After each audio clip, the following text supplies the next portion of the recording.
So we talked to Nir Eyal about vitamins versus painkillers, and I wanted to ask you the same question. What do you think is better for an entrepreneur when he thinks about types of ideas, vitamins or painkillers?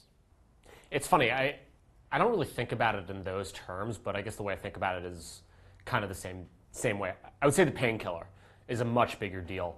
But even more than the painkiller, I think you want like a life-saving drug. Right. You want something that someone really, really needs. My partner, Paul Buchheit, said, way better to build something that a few people love than a lot of people sort of like. Right. And so that's what we look for. It's something that people really, really want, because those are going to be your initial core of passionate users who are going to engage with you sufficiently to help you develop your product and make it better. If you just have something that people kind of like, they'll use it a couple times and then they'll go away. And if your initial users just go away, you're left with a ghost town. Right. I think that the biggest challenge for startups, people talk about, you're going to run out of money, you're going to this and that. I think the biggest problems that most startups have, you run out of time. And part of the reason you run out of time is because you're fighting the apathy of the market. It's not that people know about you and don't like you. It's that no one has any idea who you are. And if you solve something that's a really deep pain for someone, they're going to talk about you. So forget all the conversation about viral marketing, this kind of marketing, that kind of marketing, these tactics.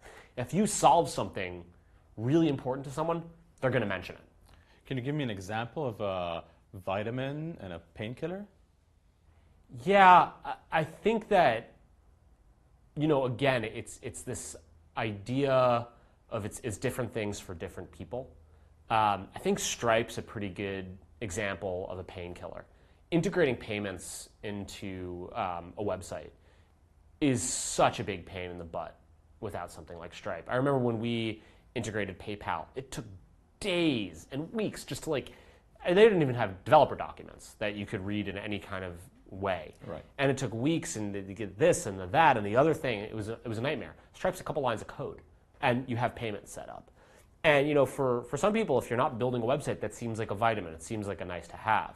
But in terms of supportability and deployment, all these things and ease of use, that's a huge painkiller for anyone building something for e-commerce, honestly. Very cool.